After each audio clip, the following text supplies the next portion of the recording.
Dicen los pocos que se atreven a merodear por los lindes de Villaniebla, que el aire allí no se respira, sino que se padece, como si el oxígeno estuviera mezclado con limaduras de hierro y el peso de secretos que la tierra se niega a terminar de tragar. En el centro de este paraje olvidado, donde la bruma es una presencia física que acaricia las ventanas con dedos de vapor frío, se alza la mansión de las hermanas Valdemar. Es una construcción que desafía la geometría y la lógica, un esqueleto de piedra y madera que parece haber crecido directamente de las pesadillas de un arquitecto febril. Pero no es su arquitectura lo que hiela la sangre de los lugareños, ni el hecho de que nadie haya visto a las hermanas cruzar el umbral en más de 3 décadas.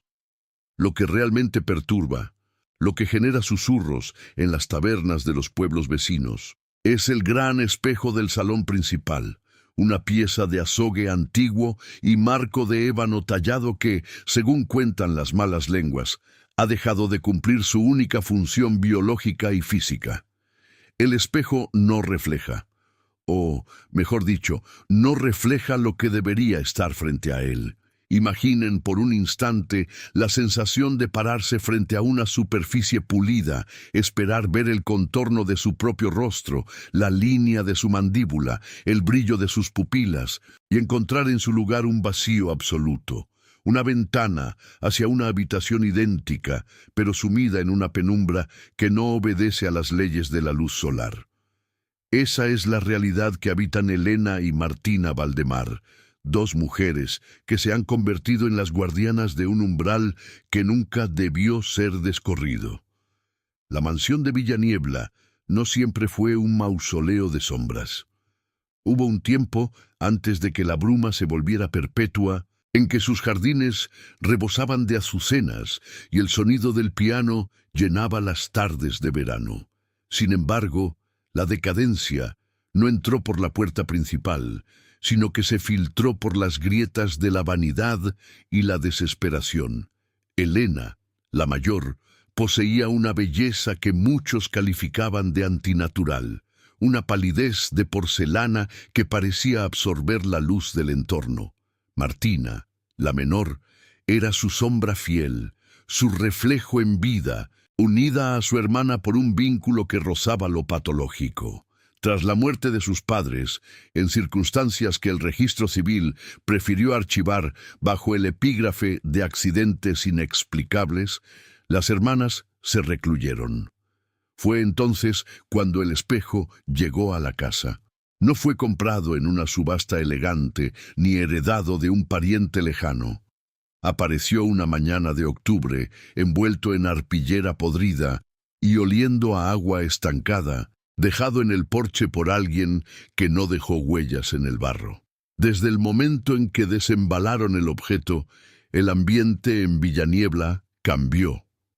La temperatura bajó varios grados y las aves que anidaban en los aleros de la casa cayeron muertas, con sus pequeños corazones estallados por un terror que no dejaron rastro.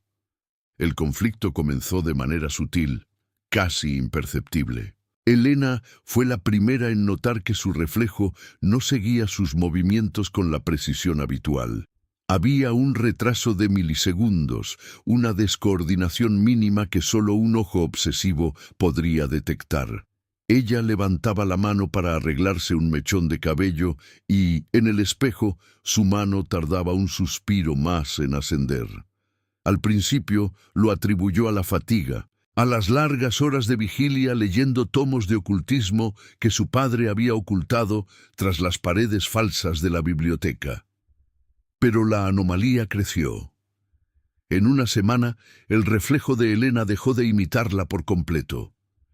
Mientras ella se lavaba la cara frente al lavabo, su imagen en el espejo permanecía inmóvil, observándola con una expresión de curiosidad gélida, con los brazos cruzados y una sonrisa que Elena jamás se habría permitido esbozar. Lo peor no era la falta de movimiento, sino lo que empezó a aparecer en el fondo del reflejo.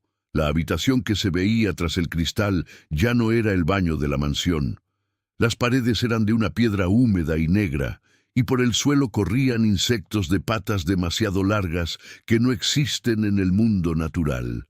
Elena intentó cubrir el espejo con una sábana, pero la tela se desintegró al contacto con el marco, convirtiéndose en ceniza gris que olía a carne quemada. Martina, por su parte, desarrolló una fascinación enfermiza por el fenómeno. Mientras Elena se hundía en la paranoia, Martina pasaba horas frente al cristal, entablando conversaciones silenciosas con lo que ella llamaba la otra hermana. Decía que el espejo no era una superficie, sino una membrana, una piel que separaba dos realidades que ansiaban colisionar. El problema era que el espejo tenía hambre. No se conformaba con mostrar imágenes distorsionadas. Exigía una presencia constante. La bruma de Villaniebla empezó a filtrarse desde el interior del marco, inundando los pasillos de la casa con un vapor que no mojaba, sino que marchitaba todo lo que tocaba. Las flores en los jarrones se convertían en polvo en cuestión de segundos. Los retratos de los antepasados en las paredes empezaron a sangrar por los ojos, un líquido aceitoso y negro que manchaba las alfombras persas. La tensión en la casa se volvió física, una presión en los oídos similar a la que se siente en las profundidades del océano, donde el peso del agua amenaza con aplastar los pulmones. Fue entonces cuando ocurrió el primer incidente violento. Elena, desesperada por recuperar la normalidad, decidió que debían destruir el espejo. Armada con un atizador de hierro fundido, se dirigió al salón. Martina intentó detenerla, gritando que el espejo era parte de su alma, que sin él estarían incompletas. Cuando Elena levantó el hierro para descargar el primer golpe contra la superficie de azogue, el espejo hizo algo que desafió toda ley natural. Se volvió líquido. El atizador no chocó contra un sólido, sino que se hundió en una sustancia viscosa, similar al mercurio, que succionó la herramienta con una fuerza gravitatoria abrumadora. Elena fue arrastrada hacia el marco. Sus dedos rozaron la superficie y por un instante su mano desapareció en el interior. No sintió dolor, sino un frío absoluto, un vacío que le robó el calor de la sangre. Cuando logró retirar la mano con ayuda de Martina, sus dedos ya no eran de carne y hueso. Eran translúcidos, como si estuvieran hechos de humo congelado. Podía ver sus propios huesos, pero estos no eran blancos, sino negros como el carbón, y vibraban con una frecuencia que solo los perros podían oír. Desde aquel día, las hermanas se convirtieron en prisioneras de su propio hogar. La mansión de Villaniebla se transformó en un laberinto donde el espacio y el tiempo se doblaban sobre sí mismos. Podías caminar por un pasillo hacia la cocina y terminar en el ático, o abrir una puerta que daba al jardín y encontrarte frente al gran espejo en el salón, que ahora ocupaba toda la pared central, habiendo crecido como un cáncer mineral. Los loops temporales se volvieron comunes. Elena se encontraba a sí misma bajando las escaleras una y otra vez, viendo su propia espalda desaparecer tras una esquina, mientras el sonido de sus pasos se multiplicaba hasta formar un estruendo ensordecedor. Martina, cada vez más pálida, empezó a perder su reflejo en todas las superficies, en los cubiertos de plata, en las ventanas, incluso en las pupilas de su hermana. Se estaba desvaneciendo, siendo absorbida por la entidad que habitaba al otro lado del cristal. El espejo ya no solo mostraba una habitación oscura, ahora mostraba una procesión de figuras encapuchadas que se acercaban lentamente desde el fondo del pasillo reflejado, cargando con un ataúd que tenía el nombre de las Valdemar grabado en letras de oro. La atmósfera en esta parte del relato se vuelve asfixiante. La mansión parece haber desarrollado un sistema nervioso propio. Los crujidos de la madera no son fortuitos, son quejidos. El viento que silba por las chimeneas suena como una plegaria en un idioma muerto. Elena intentó contactar con el exterior, pero cuando se acercó a la puerta principal, descubrió que no había nada afuera. No había jardín, ni pueblo, ni camino. Solo una pared infinita de niebla gris que se extendía hasta donde alcanzaba la vista. Villa Niebla había sido arrancada de la geografía del mundo real. Estaban atrapadas en un limbo, un punto de fuga, donde la única realidad sólida era el espejo. Martina comenzó a decorar la habitación frente al espejo como si fuera un altar. Colocó velas negras que ardían con una llama azul y dispuso los huesos de los animales muertos que aparecían en el salón en patrones geométricos que recordaban a sellos de invocación. Elena la observaba con horror, dándose cuenta de que su hermana pequeña ya no era Martina, sino un cascarón vacío siendo manipulado por las fuerzas del otro lado. Un punto de quiebre ocurrió durante una noche de tormenta eléctrica, aunque los rayos no eran de luz, sino de sombras que rasgaban el cielo de niebla. Elena encontró a Martina de pie frente al espejo, pero esta vez Martina no estaba mirando su reflejo. Estaba de espaldas al cristal, y su reflejo, la Martina del espejo, estaba inclinada hacia afuera, con medio cuerpo fuera de la superficie, peinando el cabello de la Martina real con movimientos lentos y rítmicos. El cabello de Martina se estaba volviendo blanco, no por la edad, sino por la pérdida de pigmentación vital. Elena gritó, pero su voz no emitió sonido alguno. El espejo había robado también las ondas sonoras del ambiente. En ese silencio absoluto, la Martina del espejo levantó la vista y miró fijamente a Elena. Sus ojos eran dos pozos de alquitrán sin fondo. Con un gesto imperioso, la entidad señaló hacia el rincón más oscuro de la sala, donde las sombras parecían estar cobrando volumen, tomando la forma de seres encorvados que aguardaban una señal. Fue en ese clímax de terror puro cuando Elena comprendió la naturaleza del pacto que sus antepasados habían sellado. El espejo no era un objeto maldito al azar, era una deuda pendiente. Los Valdemar habían comprado su prosperidad entregando el reflejo de sus descendientes a una dimensión de carencia absoluta. Y ahora, el tiempo de la cosecha había llegado. Martina se giró hacia Elena, y sus ojos eran iguales a los de la criatura del espejo. Ya no había distinción. La piel de Martina empezó a agrietarse como el cristal, revelando que debajo no había sangre, sino la misma bruma que rodeaba la casa. La mansión entera comenzó a vibrar, las paredes a retorcerse como si estuvieran hechas de carne, y el gran espejo emitió un pulso de oscuridad que apagó todas las velas de golpe. En la oscuridad total, Elena sintió una mano fría y translúcida cerrarse sobre su garganta. No era la mano de un monstruo, era su propia mano, la que había sido transformada semanas atrás.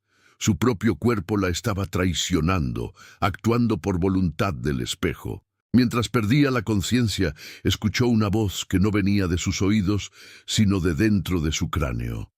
Lo que se ve es solo la cáscara, lo que se oculta es la verdad. Bienvenida al lugar donde nada se refleja, porque todo es uno. Elena cerró los ojos, esperando el final, pero la muerte es un lujo que Villaniebla no permite tan fácilmente. Se despertó horas después, o quizás siglos, frente al espejo. Su cuerpo estaba intacto, pero cuando se miró no vio nada, ni sombra ni silueta. Estaba allí, pero el mundo le decía que no existía.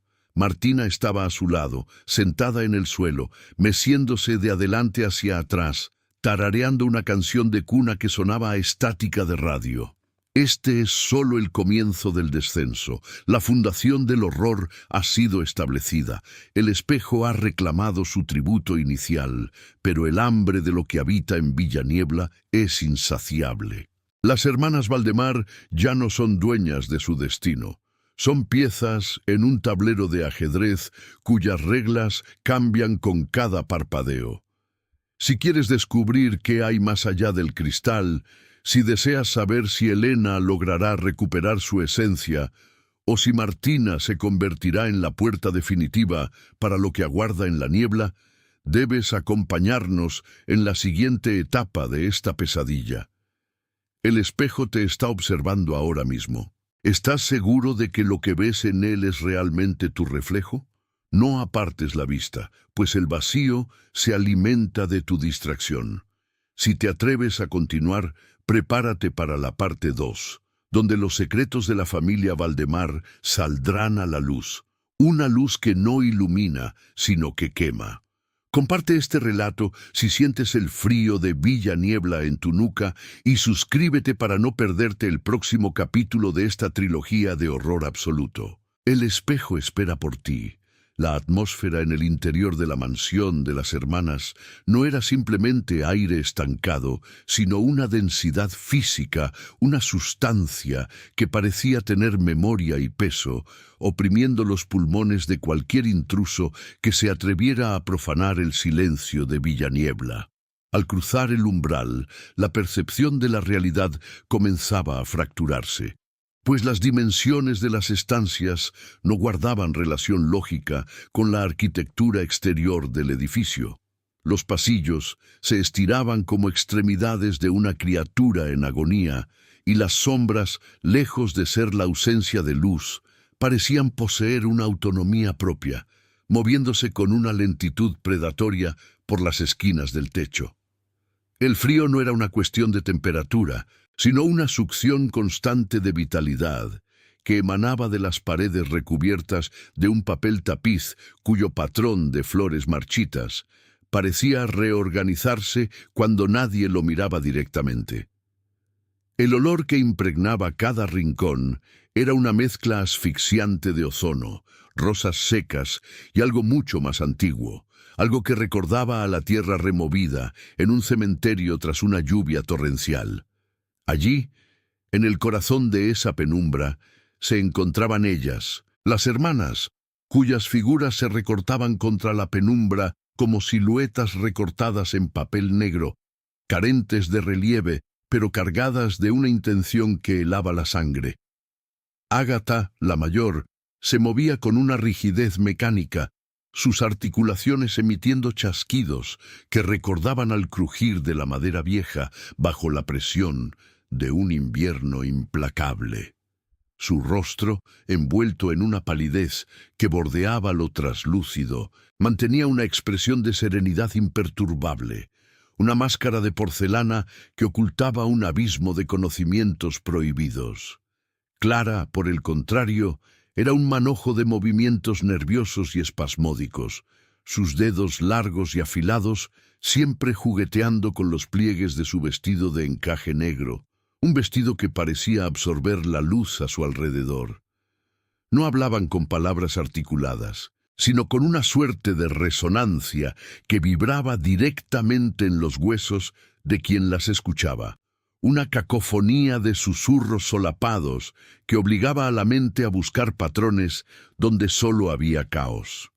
La tensión en la sala principal era una cuerda de violín a punto de romperse, un zumbido constante que advertía sobre la inminencia de algo atroz.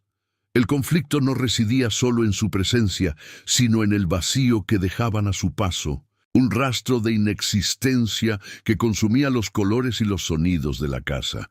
El gran espejo del salón, aquel marco de plata ennegrecida que presidía la estancia, no era un objeto decorativo, sino un altar a la negación. Al acercarse a él, la lógica de la visión se colapsaba. Un hombre podía estar frente al cristal, sentir el frío que emanaba de su superficie pulida, ver el polvo bailando en un rayo de luz que lo atravesaba, pero no encontraría su propia imagen devolviéndole la mirada. El espejo mostraba la habitación con una fidelidad aterradora. El diván de terciopelo raído, el reloj de pie cuyo péndulo se movía sin emitir sonido, la alfombra desgastada por pasos que no dejaron huella. Todo estaba allí, menos el observador. Era como si el cristal hubiera decidido que el intruso no era digno de ocupar un lugar en su plano de realidad. O peor aún, como si el espejo fuera la verdadera realidad y el mundo exterior fuera solo una proyección fallida, un sueño que se desvanecía ante la mirada de la plata.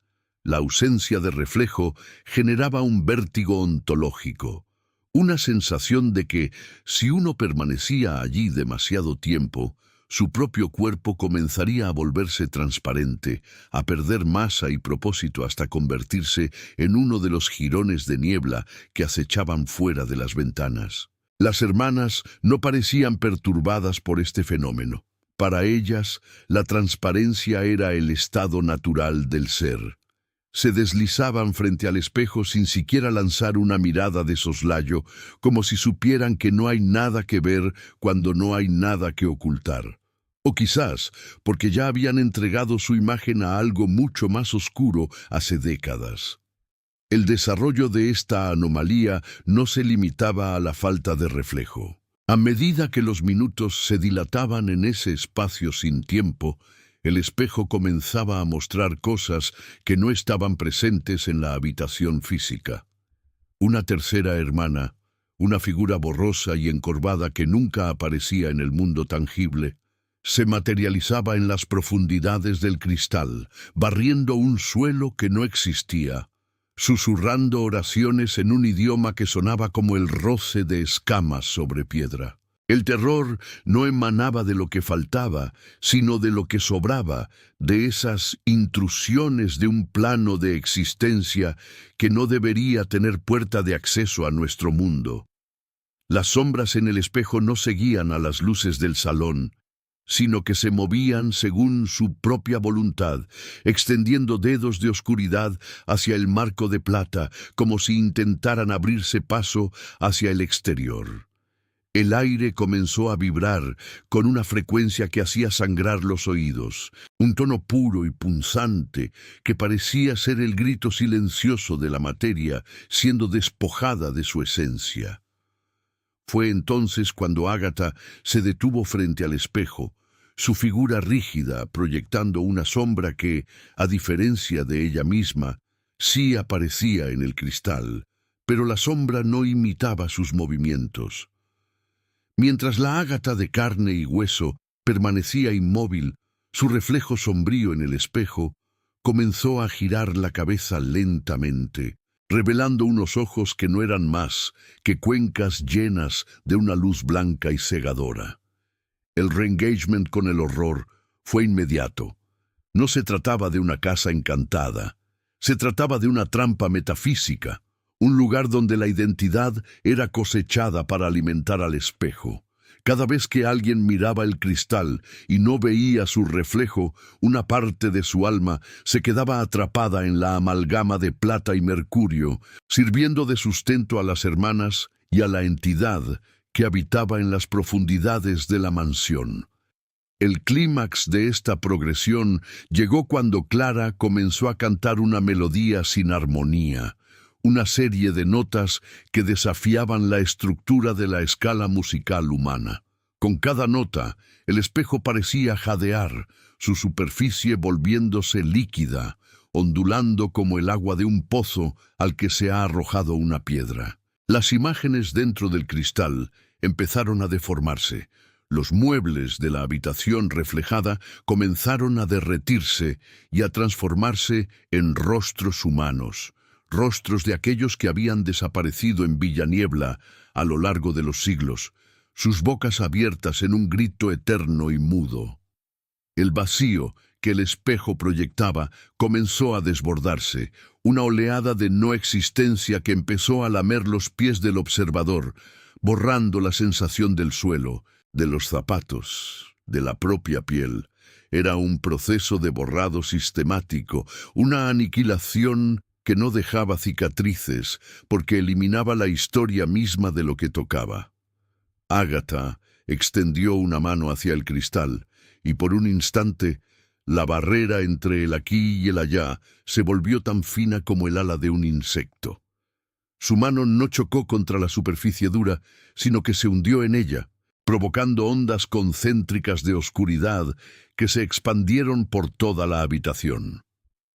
El sonido del cristal rompiéndose no fue un estruendo, sino un suspiro colectivo, el alivio de 1000 almas dándose cuenta de que la prisión finalmente tenía una grieta. Sin embargo, no era una liberación, sino una invitación al abismo. Desde el interior del espejo, algo empezó a empujar hacia afuera.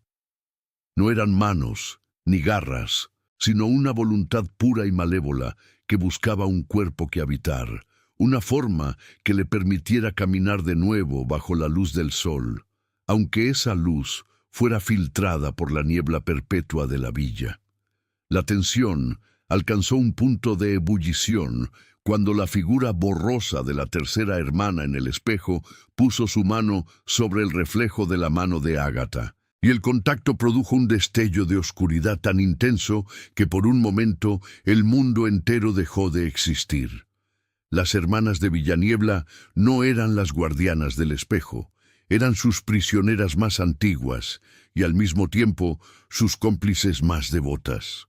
Habían comprendido que en un universo de luz y sombra, la verdadera libertad solo se encuentra en la ausencia total de ambas. Pero el precio de esa libertad era la deuda de sangre e imagen que el espejo reclamaba constantemente. El desarrollo de este horror no permitía escapatoria. El propio pensamiento de huida era borrado por la influencia del cristal que reescribía las motivaciones del intruso hasta que su único deseo era fundirse con la superficie plateada, convertirse en una parte más de ese paisaje de nada absoluta. El silencio volvió a reinar en la estancia, pero era un silencio diferente, un silencio que tenía dientes. Las hermanas se giraron al unísono, sus ojos ahora reflejando la misma luz blanca que antes solo habitaba en el espejo. Y en ese momento, el observador comprendió que ya no era un observador, sino una parte más del mobiliario invisible de la casa, un espectro que aún no sabía que había muerto. La conclusión de este encuentro no trajo respuestas, solo una profundización del misterio y una escalada en la desesperación. Las puertas de la mansión se cerraron solas, los cerrojos gimiendo con un sonido metálico que sellaba el destino de los que estaban dentro. La niebla exterior comenzó a filtrarse por las grietas, no como vapor de agua, sino como extensiones del propio espejo, buscando llenar cada hueco, cada pulmón, cada rincón de la mente. El proceso de disolución de la realidad estaba en su fase final, y las hermanas, con una reverencia lenta y solemne, dieron la bienvenida al nuevo inquilino a su reino de ausencia.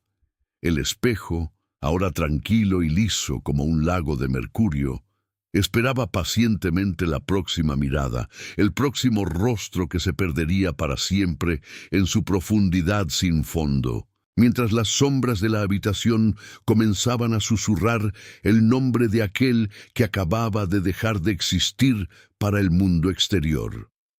No había marcha atrás, pues Villaniebla no deja que sus secretos se marchen, y el espejo que no refleja ya había encontrado una nueva imagen que devorar, una nueva identidad que fragmentar en 1000 pedazos de olvido absoluto, esperando que el ciclo de la niebla y la plata se repitiera una vez más bajo el cielo plomizo de aquel lugar maldito. Permanezca atento a la culminación de este descenso a la nada, pues la verdadera naturaleza de lo que habita tras el cristal está a punto de revelarse por completo. El viaje hacia el centro de la ausencia aún no ha terminado, y lo que espera en la oscuridad final es mucho más que un simple vacío. Continúe con nosotros para descubrir el desenlace de esta pesadilla. ¿Es usted quien mira al espejo o es el espejo quien está empezando a mirarlo a usted? La respuesta aguarda en la parte final de este relato. No parpadee o podría desaparecer antes de tiempo.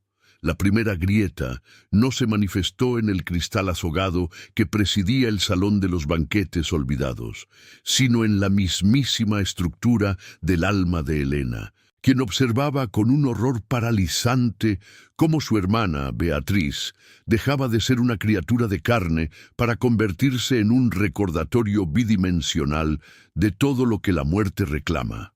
El sonido no fue un estallido, sino un susurro seco, un crujido similar al de una rama helada rompiéndose bajo el peso de un invierno eterno. En ese preciso instante, Villa Niebla dejó de ser un refugio de sombras para transformarse en una boca abierta, dispuesta a engullir los últimos vestigios de cordura que quedaban en la mansión. Helena sintió cómo el frío, un frío que no pertenecía a la atmósfera, sino al vacío entre los átomos, trepaba por sus tobillos, fijándola al suelo de madera carcomida, mientras sus ojos, dilatados hasta el punto de la agonía, se negaban a procesar lo que el espejo, o aquello que ocupaba su lugar, estaba revelando. Beatriz no estaba frente a ella. Lo que estaba allí era una cáscara, un envoltorio de piel pálida y translúcida que vibraba con una frecuencia antinatural, mientras que dentro del marco de plata ennegrecida, la verdadera Beatriz, o lo que quedaba de su esencia después de años de ser devorada por la vanidad del reflejo, gritaba sin emitir sonido, golpeando una superficie que ya no era vidrio, sino una membrana viscosa y semitransparente que separaba el mundo de los vivos del vertedero de las identidades perdidas. El aire en la habitación se volvió denso, cargado con el olor metálico de la sangre antigua y el aroma dulzón de los lirios podridos que adornaban los rincones oscuros.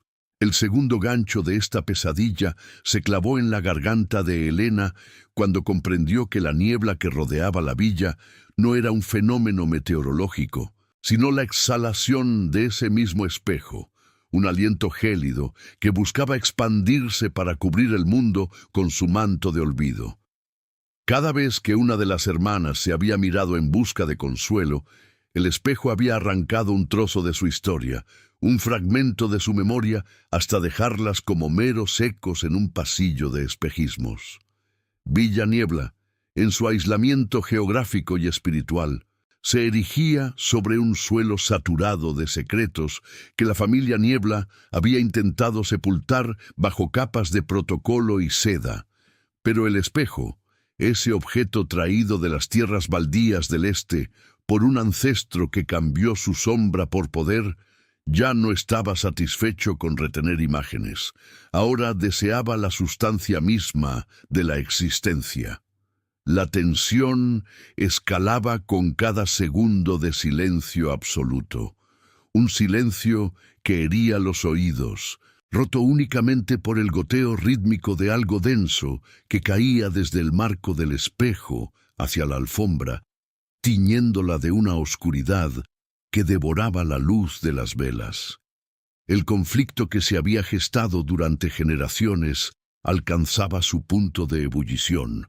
No era solo una lucha entre dos hermanas, sino una guerra entre la realidad y el simulacro. Helena intentó retroceder, pero sus piernas pesaban como el plomo de los ataúdes que poblaban el cementerio familiar bajo el acantilado. Vio cómo la mano de la Beatriz reflejo, la que habitaba el lado de acá, se alargaba de forma imposible, sus dedos estirándose como sarmientos de una vid marchita, buscando alcanzar su propio cuello.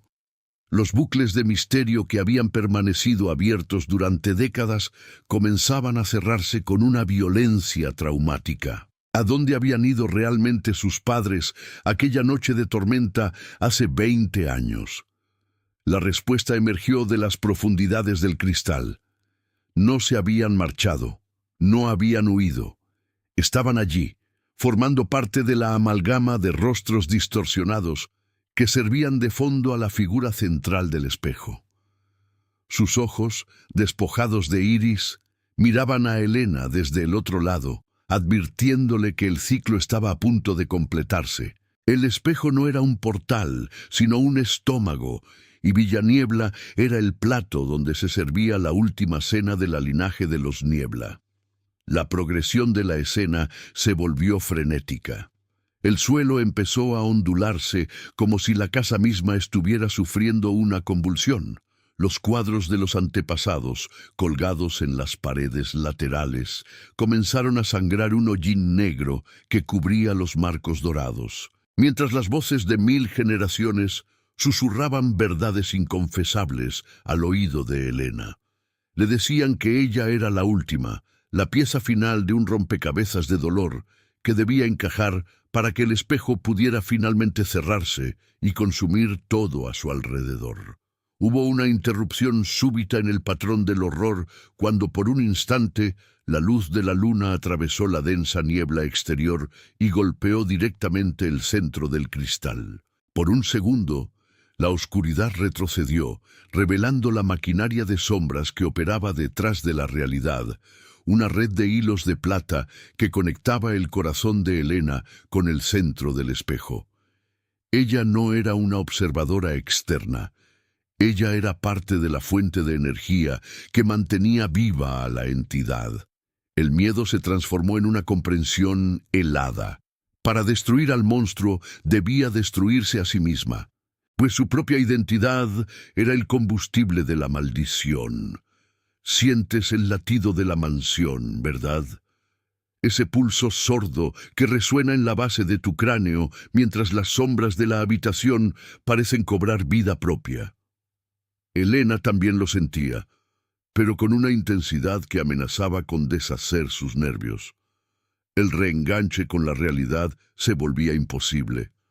La Beatriz que estaba frente a ella abrió la boca para hablar, pero no salió voz humana, sino el estruendo de 1000 cristales rompiéndose al unísono. Las paredes de la sala empezaron a descascararse, revelando que debajo del papel tapiz no había ladrillos ni madera, sino una sustancia grisácea y pulsante que imitaba la textura de la carne muerta. La casa entera era una extensión del espejo, una proyección física de su voluntad hambrienta. Helena recordó entonces el amuleto que colgaba de su cuello, un pequeño fragmento de cuarzo que su abuela le había entregado antes de morir, advirtiéndole que solo debía usarlo cuando el reflejo dejara de sonreír.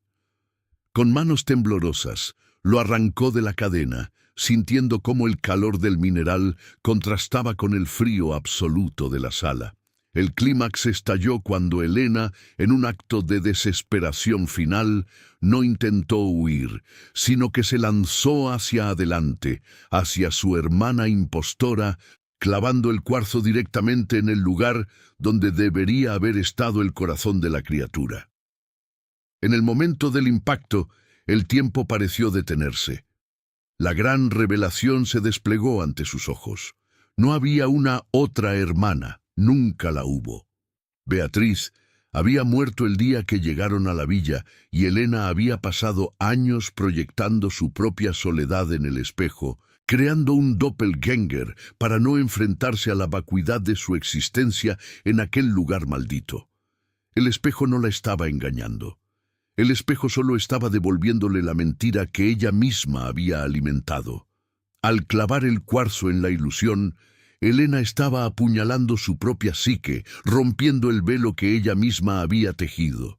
El cristal del espejo principal estalló entonces en 1.000.000 de fragmentos, pero no cayeron al suelo. Se quedaron suspendidos en el aire, cada uno reflejando una versión diferente de Helena, una donde era feliz, otra donde era una anciana, otra donde ya era ceniza.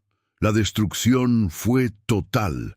La energía liberada por la ruptura del pacto ancestral fue tan vasta que Villaniebla comenzó a colapsar sobre sí misma, no hacia afuera sino hacia adentro, siendo succionada por el vacío que el espejo había dejado al romperse. Helena vio cómo el cuerpo de la Beatriz imaginaria se desintegraba en una nube de polvo plateado, mientras las almas de sus padres y ancestros eran finalmente liberadas de su prisión de azogue, ascendiendo como volutas de humo blanco, hacia un cielo que, por primera vez en siglos, mostraba las estrellas sobre la villa. Sin embargo, el precio de la verdad fue absoluto. La mansión, el jardín, la niebla y la propia Helena fueron arrastrados hacia el vórtice. El último pensamiento de la joven, antes de que la oscuridad absoluta la reclamara, fue de una paz amarga. Al menos ahora, en el vacío total, no habría más reflejos que la obligaran a ser alguien que no era. El silencio que siguió fue el más profundo que la tierra hubiera conocido jamás en aquel rincón del mundo. Cuando el sol finalmente salió sobre el acantilado a la mañana siguiente, no encontró ni rastro de Villaniebla. Donde antes se alzaba la imponente y decadente mansión, solo quedaba un claro de tierra quemada, cubierto por una capa de escarcha que no se derretía con el calor del día. Los habitantes del pueblo cercano nunca volvieron a hablar de las hermanas Niebla, pues con la destrucción del espejo, el recuerdo de su existencia también se desvaneció de la mente de los hombres, como si nunca hubieran caminado sobre la tierra, como si fueran solo un sueño, que la niebla tuvo una noche de invierno y luego olvidó al despertar. El bucle se cerró para siempre, dejando tras de sí solo un espacio vacío en el mapa y un susurro de advertencia en el viento que sopla desde el mar hacia los acantilados. La conclusión era definitiva. Lo que el espejo toma, el espejo se lo lleva consigo al olvido, y no hay poder humano capaz de rescatar una imagen que ha sido reclamada por la sombra de su propia vanidad. Ahora que has escuchado el final de la historia de Villaniebla, guarda un momento de silencio y reflexiona sobre la naturaleza de lo que ves cada mañana cuando te sitúas frente a tu propio reflejo. ¿Es realmente tu rostro el que te devuelve la mirada?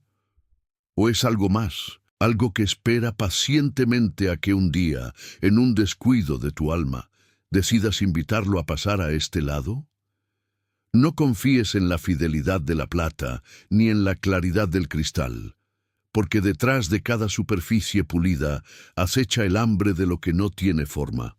Si sientes un escalofrío recorriendo tu espalda mientras caminas por un pasillo oscuro en tu propia casa, no te des la vuelta demasiado rápido. A veces, las sombras no son nuestras, sino de aquellos que aún esperan en Villaniebla a que alguien nuevo los mire a los ojos. Apaga las luces, aléjate de los espejos esta noche y, si tienes el valor suficiente, comparte este relato con alguien que creas que aún conserva su sombra intacta antes de que la niebla decida que es hora de visitarlos también a ellos. Suscríbete al silencio si te atreves y recuerda que en la oscuridad el único reflejo que importa es el que no puedes ver.